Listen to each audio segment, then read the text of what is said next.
کے لیے ایک دعا مانگتے تھے. حضرت عائشہ صدیقہ کہتی ہیں حضور دعا مانگتے تھے, مشکات میں موجود ہے. کیا دعا تھی؟ اللہم حاسبنی حسابا یسیرا, اے اللہ ذرا حساب آسان کر کے لینا.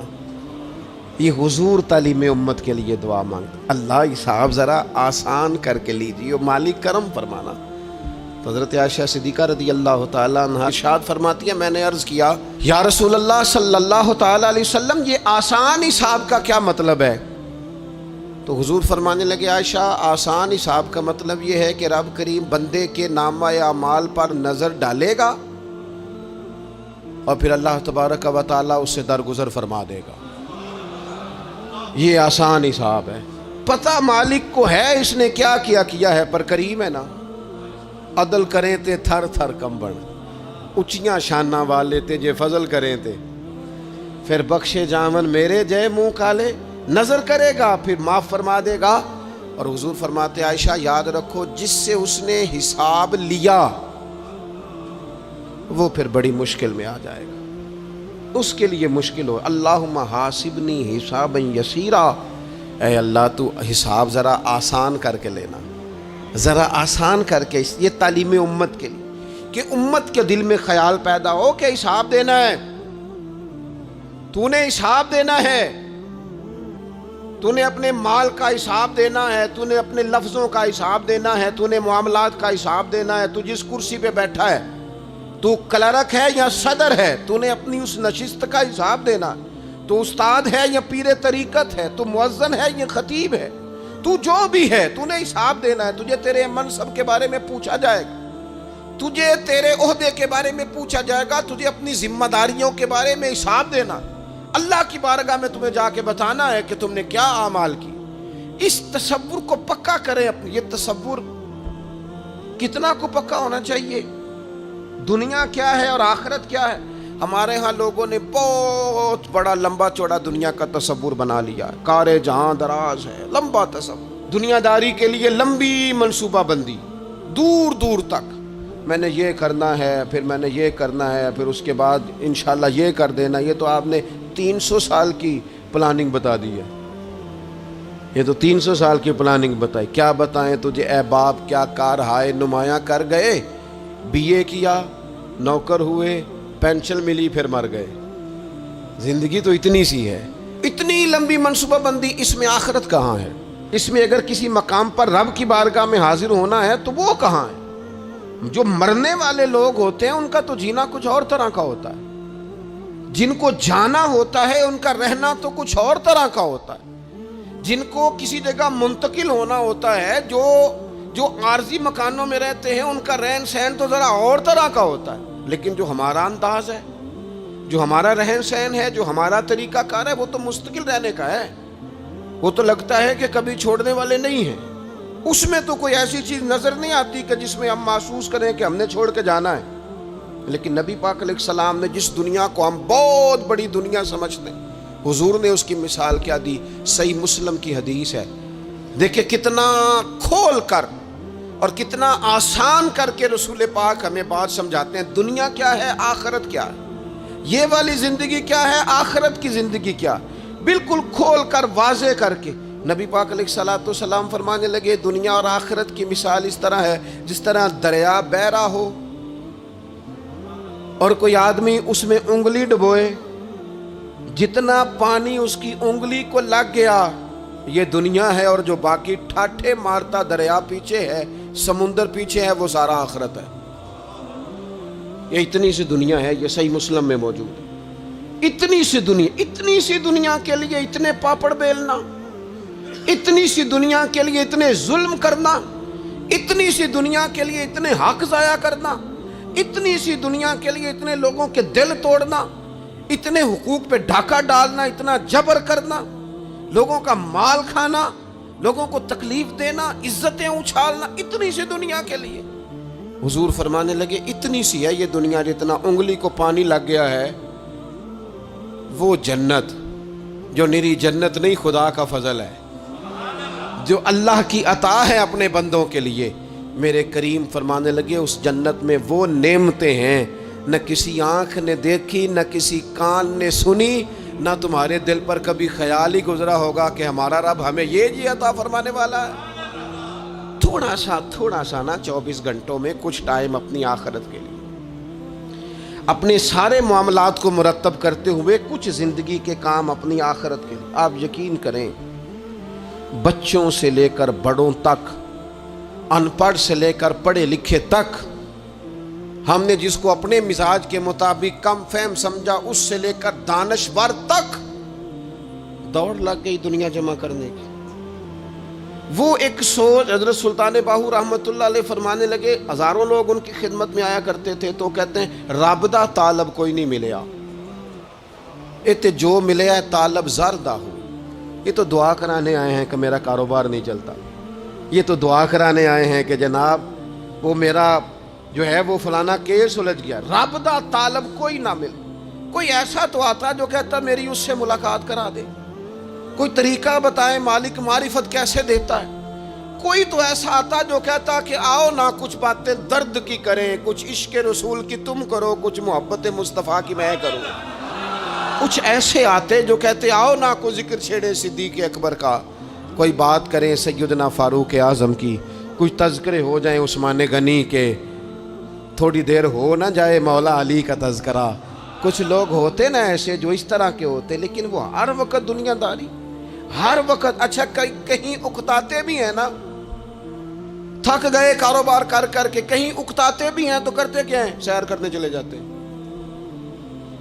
میں جی بور ہو گیا ہوں کام کرتے کرتے، چلو میں اب ٹھنڈے علاقے میں چلتا ہوں۔ کبھی تو ایسا ہونا تو کہے میں نے بچوں کو بھی وقت دیا ہے، دوستوں کو بھی دیا ہے، یاروں کو بھی دیا ہے، صحت کو بھی دیا ہے، میں نے ٹائم اپنے شوق کو بھی دیا ہے، اب میں کسی کو ٹائم نہیں دوں گا، یہ چند گھنٹے میں صرف رب رسول کی بارگاہ میں حاضری دوں گا۔ تو ذرا جم کے قرآن پاک پڑھے، تو ذرا ذوق سے درود پاک پڑھے، تو ذرا شوق سے میرے محبوب کی نعت سنے، تو سارا زمانہ بھول جائے اور تو رج رج کے دعا مانگے اپنے رب کی بارگاہ میں، اپنی پریشانیاں عرض کرے، اپنے اندر کی کیفیت بیان کرے۔ دل جو سخت ہو گیا ہے، ذہن جو سخت ہو گیا ہے، جو طبیعت میں وہ نورانیت نہیں آ رہی، اس کی تو بات کرے، تو اپنے رب کی بارگاہ میں معافی کا سوال کرے، تو اس سے قیامت کے دن درگزر کرنے کے لیے عرض کرے، کچھ تو ایسا ٹائم نکلے۔ لیکن دوستو ہم تو بالکل الجھتے ہی جا رہے ہیں۔ وہ معاملات زندگی ہیں کہ ختم ہی نہیں ہو رہے، شوق ہیں کہ ختم ہی نہیں ہو رہے، باتیں ہیں کہ بڑھتی چلی جا رہی۔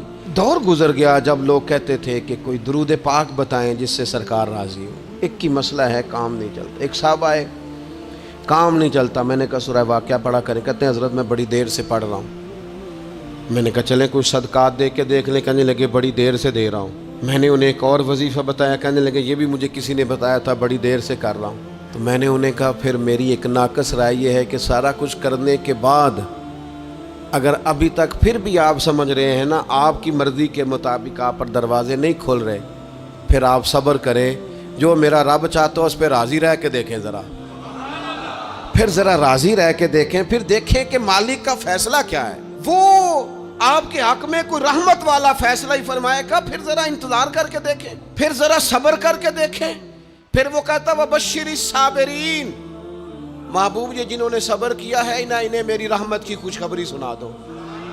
پھر وہ کہتا ہے باقیوں کے پاس مال ہوگا، دولت ہوگی، اقتدار ہوگا، بڑا کچھ ہوگا، ان اللہ مع الصابرین، صبر کرنے والوں کے ساتھ رب کریم ہوگا۔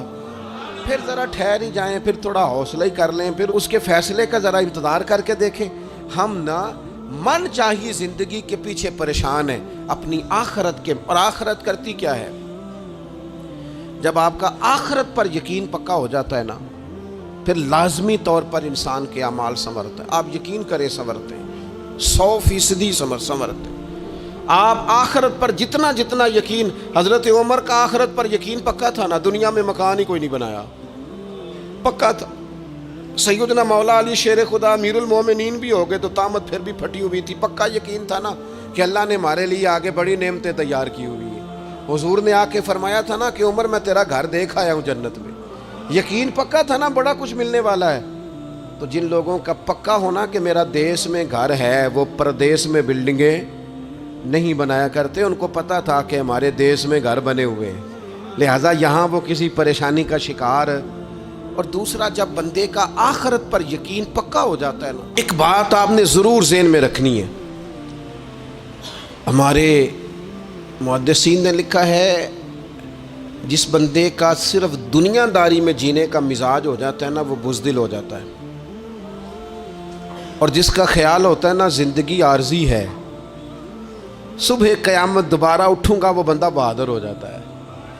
جس کا خیال ہے نا یہی کچھ ہے، کھا لو پی لو بس، یہ زندگی ختم ہو گئی تو ختم ہو گئی، مر گئے تو مر گئے، ختم ہو گئے، فنا ہو گئے، ان لوگوں کا مزاج بزدلانہ ہو جاتا ہے، جرت مند نہیں رہتے۔ اور جن کا یہ خیال ہوتا ہے نا مرنے کے بعد بھی اٹھنا ہے، ایک نئی زندگی اللہ عطا کرے گا، وہ لوگ پھر موت سے گھبراتے نہیں، انہیں مرنے سے ڈر نہیں لگتا۔ پھر موت کا لفظ کوئی بندہ سنا کہ انہیں بلیک میل نہیں کر سکتا، وہ بندے طاقتور ہو جاتے، باہمت ہو جاتے۔ حضرت جابر بن عبداللہ فرماتے ہیں، بخاری میں حدیث ہے، فرماتے ہیں ایک احد والے دن ایک صحابی کھجور کھا رہے تھے، تو کھجور کھاتے کھاتے انہوں نے نبی پاک صلی اللہ تعالیٰ علیہ وسلم کی خدمت میں عرض کی، حضور اگر میں آج شہید ہو جاؤں تو کہاں جاؤں گا؟ تو محبوب فرمانے لگے، میرا رب اپنے فضل سے تجھے جنت عطا کرے گا۔ حضرت جابر ابن عبداللہ رضی اللہ تعالیٰ عنہ فرماتے ہیں اس بندے نے کیا کیا، اس نے نا کھجور جتنی کھا لی تھی کھا لی، باقی نکال دی منہ سے، تلوار لی، میدان میں گئے، شہید ہو گئے۔ سبق ہمیں کیا دیا؟ کہنے لگے جب مرتے ہی اللہ تعالیٰ جنت عطا کرے گا، پھر کھجور کھاتے کھاتے رہنے والی دیر بھی کیوں کرنی ہے؟ پھر چھوڑو، جنت میں جا کے اللہ کے دیے ہوئے انعام کھائیں گے۔ کھجور کھانے کی بھی دیر برداشت نہیں کی، یہ آخرت کا اجر، آخرت میں رب کی بارگاہ میں کھڑے ہونے کا تصور بندے کو طاقتور کر دیتا۔ وہ بزدل، اقبال کیا کہتے ہیں؟ اقبال کہتے ہیں موت کو سمجھے ہیں غافل اختتام زندگی، یہ ہے شام میں زندگی، پھر صبح دوام زندگی۔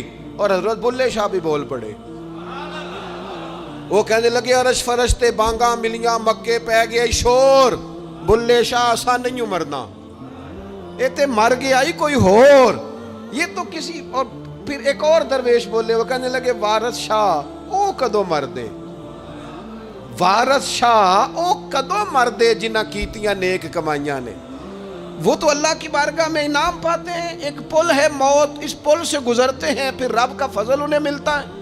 میں کئی دفعہ کہہ چکا ہوں، پھر کہتا ہوں، یہ جب بہت ٹینشن بن گئی نا، ڈپریشن بہت بڑھ گیا، کووڈ-19 کے دن تھے، کرونا کے، تو مجھے ایک سرکاری ادارے میں بلایا گیا جہاں اس عملے کو میں نے گفتگو کرنی تھی، اس عملے سے جو مریضوں کو دیکھ رہا تھا۔ کہنے لگے مجھے وہاں کے جو ہیڈ تھے، کہنے لگے پیر صاحب بڑا ڈپریشن بڑا ہے، لوگ ڈر رہے ہیں، وقتی طور پہ خوف بھی بڑا تھا۔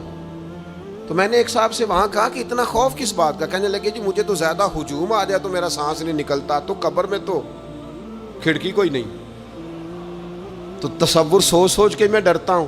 تو میں نے کہا ڈاکٹر صاحب، ماں کے پیٹ میں جو رب آکسیجن دیتا ہے وہ قبر میں بھی دے گا۔ تو انہوں نے آپ کی طرح سبحان اللہ نہیں کی، کیونکہ وہ ڈاکٹر صاحب تھے نا، سیانے بندے کو سمجھانا بھی کافی سیانے بندے کا کام ہے، وہ زیادہ سیانے تھے، لیکن نا سوتے کو جگانا تو کام ہے، اور اگر جاگتے کو جگانا پڑ جائے تو بہت مشکل کام ہوتا ہے۔ وہ ڈاکٹر صاحب تھے، وہ کہنے لگے جی حضرت صاحب، وہ تو ماں سانس لیتی ہے تو وہ بچے کو جاتا ہے، وہ آکسیجن ماں کے سانس کی بنیاد پہ ملتی ہے، تو قبر میں وہ کیسے ہوگا؟ میں نے کہا چلیں ٹھیک ہے ڈاکٹر صاحب، آپ کی یہ دلیل بھی مان لیتے ہیں۔ وہ جو انڈے سے بچہ نکلتا ہے، وہ چاروں جانب کوئی سوراخ ہوتا ہے؟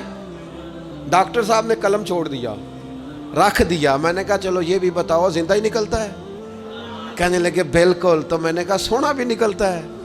کہنے لگے بڑا ہی پیارا ہوتا ہے۔ میں نے کہا انشاءاللہ جب ہم قبروں سے نکلیں گے، مصطفیٰ کا صدقہ، یوم نحشر المتقین الی الرحمن وفدا، رب کہتا ہے تم جب نکلو گے نا قبروں سے، متقی مومن جب نکلیں گے تو رب کی بارگاہ میں مہمان بنا کر پیش کیے جائیں گے۔ اے رب دے پرونے ہون گے قیامت میں، وہ مہمان بنا کر پیش کیے جائیں گے اللہ کی بارگاہ، مہمان بنا کر۔ دوستو، قبر صرف دوزخ کا گڑھا نہیں ہے، دوزخ کا گڑھا بھی لیکن اس کے لیے جس نے دنیا میں رہ کے صرف دنیا کٹھی کی، آخرت کے لیے جمع کچھ نہیں کیا، اور جس نے یہاں رہ کے وہاں کے لیے کوشش کی، صبح سے شام تک ڈرا کہیں میرا رب ناراض نہ ہو جائے، کہیں حضور کی بتائی ہوئی حدیں معاذ اللہ مجھ سے کراس نہ ہو جائے، جس نے محتاج زندگی گزاری اس کی قبر گڑا نہیں، کھڈا نہیں، بلکہ حضور فرماتے ہیں روضۃ من ریاض الجنہ، اس کی قبر تو باغ ہے، باغ۔ ایک منٹ کے لیے صرف سوچنا، بندہ فوت اور سیدھا اسے باغ میں چھوڑا ہے، کوئی باغ ہے قبر، باغ، اور باغ بھی معمولی نہیں، معمولی کیاری نہیں، روضۃ من ریاض الجنہ، جنت کے باغوں میں سے باغ، اور باغ اتنا سونا ہے جس میں آنکھ کھلے گی تو پہلی زیارت ہی مدینے والے رسول کی نصیب ہوگی۔ تو خوف آتا ہے وہاں جاتے ہوئے۔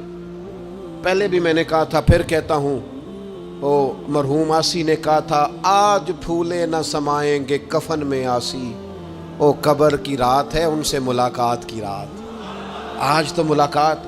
تو یہ جو عقیدہ آخرت ہے یہ انسان کو بزدل نہیں کرتا، بہادر کر دیتا ہے۔ جو لوگ عقیدہ آخرت نہیں رکھتے بزدل ہو جاتے ہیں، اور لازمی طور پر بزدل ہو جاتے ہیں۔ اسی طرح یہ جو عقیدہ آخرت ہے یہ صبر و تحمل پیدا کرتا ہے، انسانی زندگی میں ٹھہراؤ پیدا کرتا ہے۔ انسان محسوس کرتا ہے کہ کل دنیا یہ نہیں، آگے بھی اللہ بڑا کچھ عطا فرمانے والا ہے۔ اس کے مزاج کے اندر تحمل، بردباری، سکون رہتا ہے۔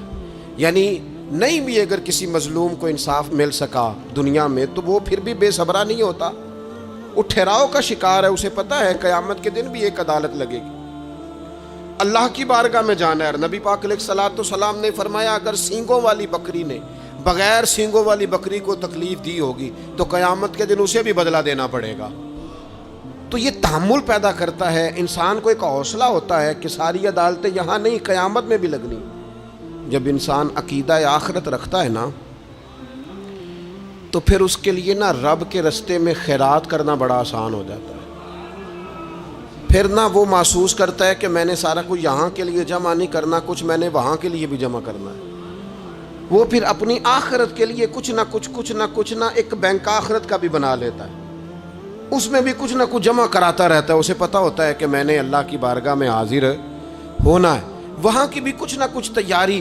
نبی پاک صلی اللہ تعالیٰ علیہ وسلم نے بکرا بھیجا گھر میں ذبح کرنے کے لیے، تو سرکار تشریف لائے سر شام، تو فرمایا کیا بنا؟ عرض کی یا رسول اللہ صلی اللہ تعالیٰ علیہ وسلم سارا بانٹ دیا ہے، محلے داروں میں، رشتہ داروں میں، غریبوں میں سارا بانٹ دیا، بکرے کی ایک دستی صرف بچی ہے، آپ کے لیے رکھی ہے۔ تو حضور نے توجہ کیا دلائی، محبوب نے کس طرف رخ کیا؟ حضور فرمانے لگے اپنے اہل خانہ سے، ازواج مطہرات سے، کریم فرمانے لگے عائشہ وہ جو تم نے بانٹ دیا ہے نا وہ سارا ہی بچ گیا ہے، وہ سارا ذخیرہ ہو گیا، وہ جمع ہو گیا ہے آخرت کے لیے، وہ ہمارے پاس بچ گیا ہے۔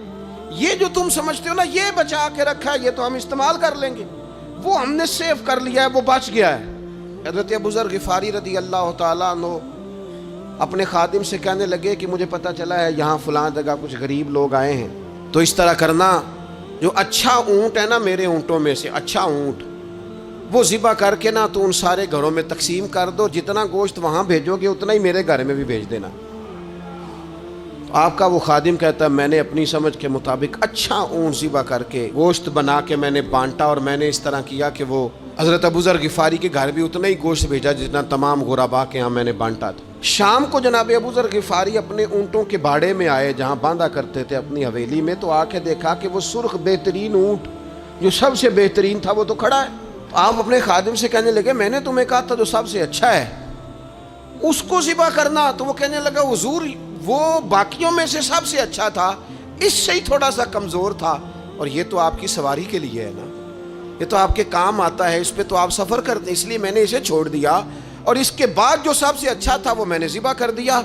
تو حضرت ابو ذر غفاری فرمانے لگے تو شاید سمجھا نہیں، میں اسے بھی سواری کے لیے رکھنا چاہتا تھا پر اپنی آخرت کی سواری کے لیے۔ میرا دل تھا وہ جو آخرت میں سفر کرنا ہے نا، دشوار گزار گھاٹیاں ہیں، ان گھاٹیوں کے لیے وہ اونٹ میرے کام آ جائے گا، لہذا میں نے تجھے کہا تھا جو سب سے بہتر ہو وہ دے دینا تاکہ ذرا میری آخرت کی سواری بن جائے، تاکہ میں ذخیرہ کر لوں۔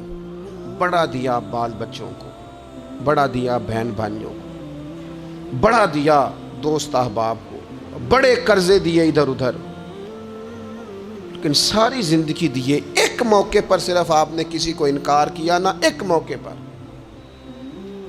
تو وہ پچھلے جو 99 دفعہ آپ نے دیا ہوتا ہے وہ اس کا بھی منکر ہو جاتا ہے۔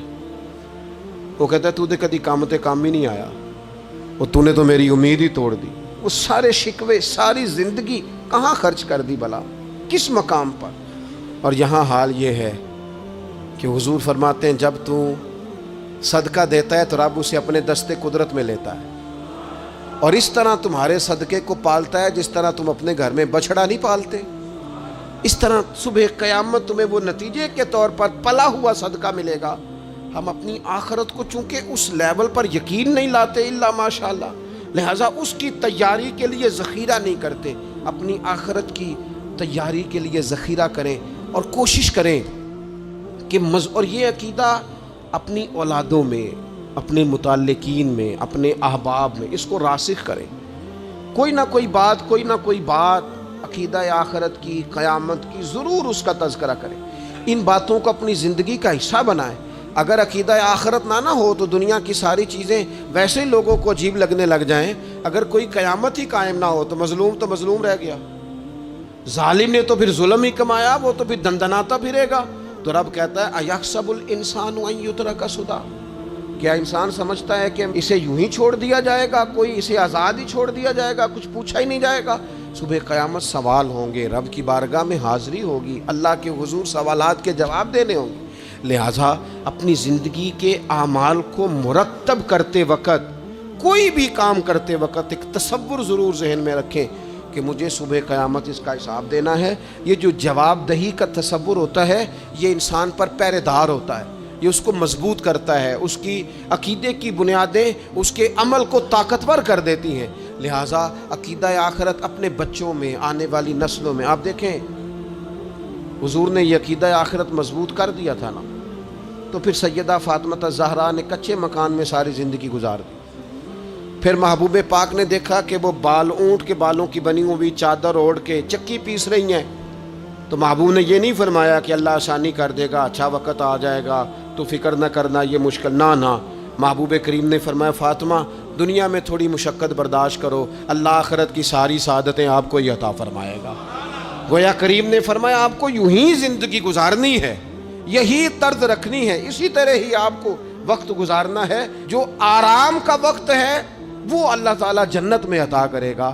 عقیدہ آخرت کی مضبوطی، تھوڑا سا ہمارے ایک بڑے قریبی دوست تھے، بڑا میرا ان سے پیار تھا، 34.5 سال عمر، خود ہارٹ اسپیشلسٹ ڈاکٹر، لیکن یہ پچھلے ہفتے وہ مریضوں کو چیک کر کے نیچے آ کے دفتر میں بیٹھے۔ ایک تو لوگ کہتے ہیں نا ہسپتال پہنچ جاتا تو شاید بچ جاتا، تو ہاسپٹل کے اندر ہی تھے، اور ابھی چڑھتی جوانی، 34-35 سال عمر۔ لیکن کمال یہ تھا کہ میرے جیسے کئی لوگوں نے بھی آنسو اس لیے بہائے کہ اتنی چڑھتی جوانی میں، اتنے خوبصورت ماحول کے اندر بھی انہوں نے مزاج خیر خواہی کا بنایا ہوا تھا، ہر شخص سے حسن کلام اور رب رسول کی طرف اپنا لگاؤ، نماز کی پابندی، جب بھی حال پوچھنا تو کہتے تھے اللہ اور اس کے رسول کا فضل ہے۔ تو اپنی زندگی میں جن لوگوں کا تصور آخرت مضبوط ہو جاتا ہے وہ کئی دفعہ جلدی بھی سمٹ کر چلے جائیں تو ان کے حق میں رحمت والے فیصلے ہوتے ہیں۔ اللہ تعالی ہمیں سمجھنے کی توفیق عطا کرے۔